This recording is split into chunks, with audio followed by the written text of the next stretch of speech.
नमस्कार साथियों।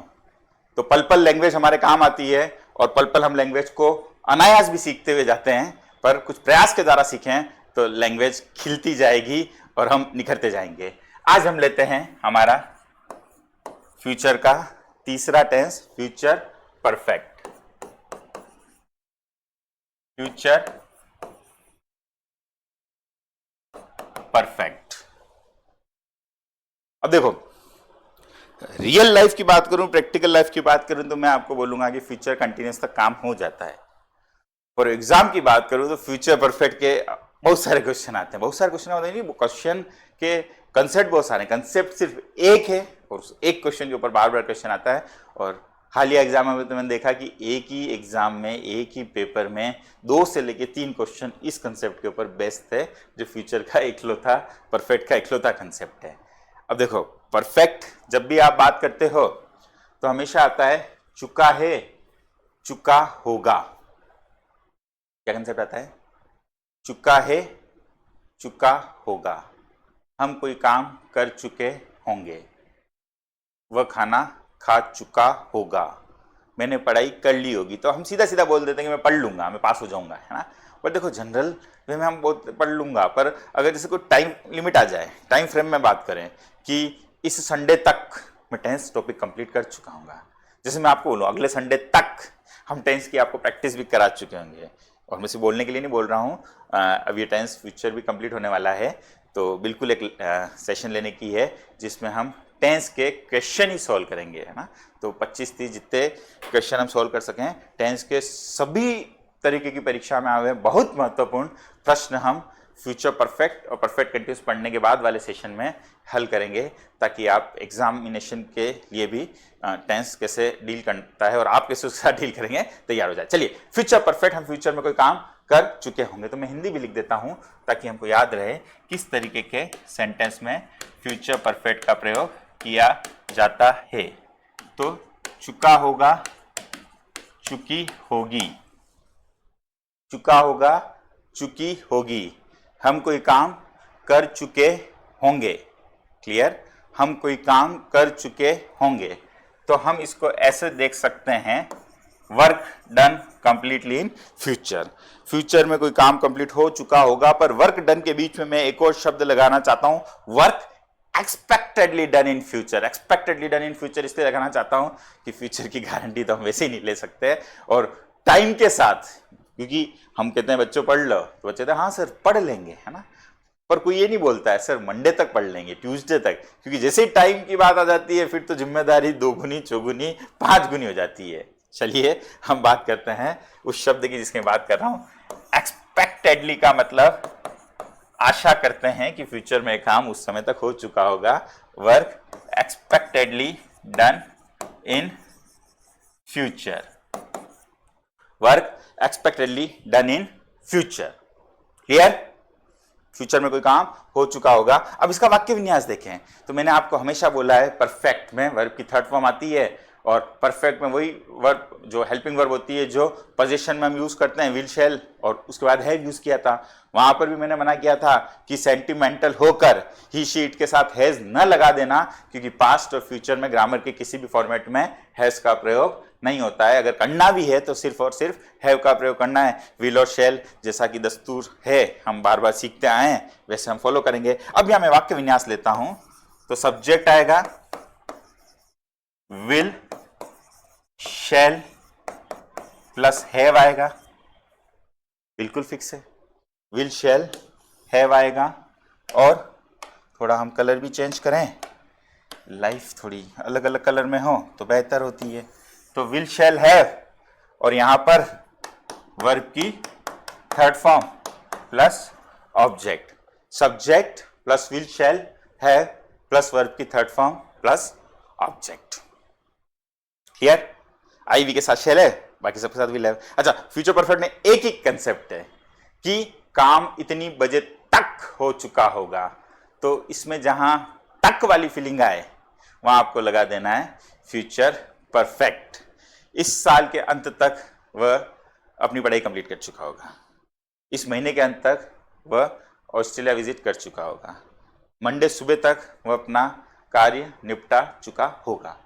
तो तक वाली फीलिंग आ जाए, तब तक, जब तक और ना जाने कब तक हम लगाएंगे फ्यूचर परफेक्ट। चलिए 3 एग्जांपल लेता हूं, तीनों सटीक एग्जांपल है, 3 हिंटिंग वर्ड है, उन 3 हिंटिंग वर्ड को पकड़ लो तो एग्जाम में 1 2 3 कितने भी क्वेश्चन आए गलत ना होंगे।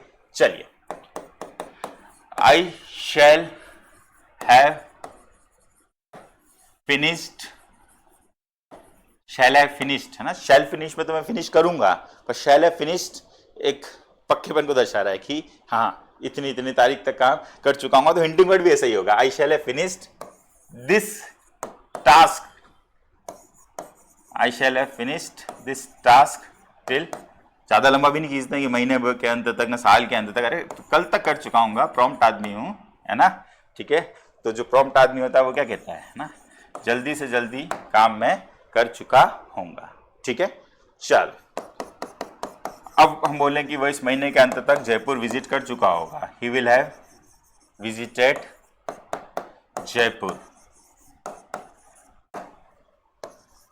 Up to the end of this month, ठीक है, up to the end of this month.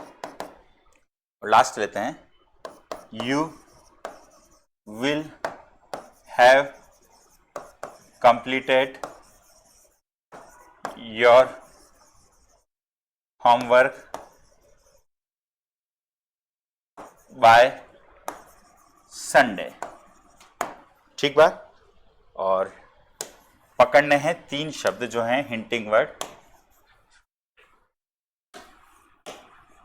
Future perfect की जब भी बात आ जाए, एग्जाम का क्वेश्चन जब भी आ जाए, एक कीवर्ड हिंदी का पकड़ो और इंग्लिश के 3 कीवर्ड पकड़ो, आपका 100% क्वेश्चन सही हो जाएगा। तक, हिंदी में लिखा है तक, और तक के लिए 3 एक्सप्रेशन हो सकते हैं, टिल, अप टू और बाय। तक के लिए 3 एक्सप्रेशन हो सकते हैं, टिल, अप टू और बाय। क्लियर? पर तीनों अलग अलग सेंटेंस में लिखा है, तीनों जगह आ सकते थे, पर 3 सेंटेंस लिखोगे तो तीनों याद रहेंगे, नहीं तो ओब्लिक में तो हम एक आध तो भूल ही जाते हैं, हमारे दिमाग से स्लिप ही हो जाता है, गिर ही जाता है। अब देखो सेंटेंस क्लियर है, I shall have finished this task till tomorrow, मैं इस टास्क को कल तक कर चुका हूँगा, बस सिंपल सी बात है। और नहीं कर चुका हूँगा तो बार बार वो दिक्कत ही नहीं है, यहाँ नोट आ जाता नहीं कर चुका हूँगा तो, और क्या कर चुका हूँगा तो शेल आगे आ जाता, क्या नहीं कर चुका हूँगा तो शांट आई है। पर हिंटिंग वर्ड पकड़ना है टिल।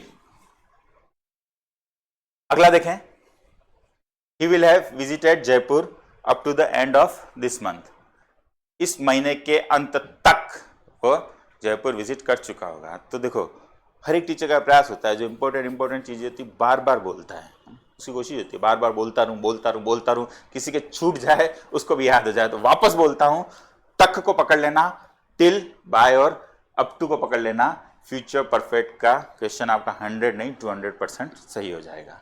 अगला देखें, बाय संडे का मतलब रविवार तक, तो रविवार तक वो अपना काम कंप्लीट कर चुका होगा, तो टिल, बाय, अप टू के साथ आप लगा दोगे फ्यूचर परफेक्ट। पर इसी बाय, अच्छा बाय में कुछ लोगों को लगता है बाय का मतलब द्वारा होता है, बिल्कुल होता है।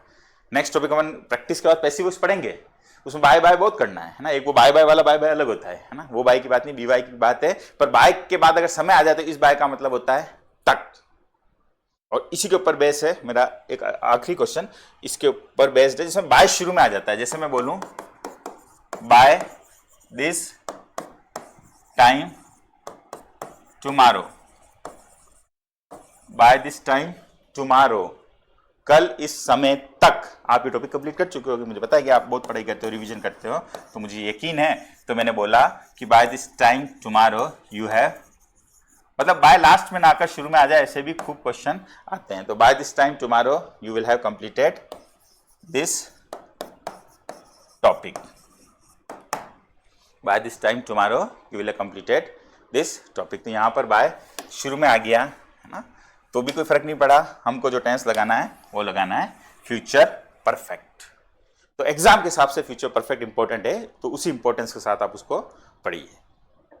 अब एक आखिरी टेंस जो बच जाता है फ्यूचर परफेक्ट कंटिन्यूअस, वो रियल लाइफ में भी इतना महत्वपूर्ण नहीं है, एग्जाम के हिसाब से भी महत्वपूर्ण नहीं है, पर हम उसको पढ़ेंगे, क्योंकि होता है ना कि मैंने आपको 100 रुपये दिए और आपने मुझे 99 रुपये दिए, या आपने किसी को 100 रुपये दिए और उसने आपको 99 रुपये दिए, तो हम 99 को भूल जाते हैं और हमको लगता है यार वो 1 रुपया सामने वाले ने रख लिया, तो उस एक के चक्कर में हम 99 की खुशी भी महसूस न कर पाते हैं। हम उस खुशी को भी महसूस करेंगे अगले सेशन में। तब तक आप हंसते मुस्कुराते खिलखिलाते रहिए। धन्यवाद।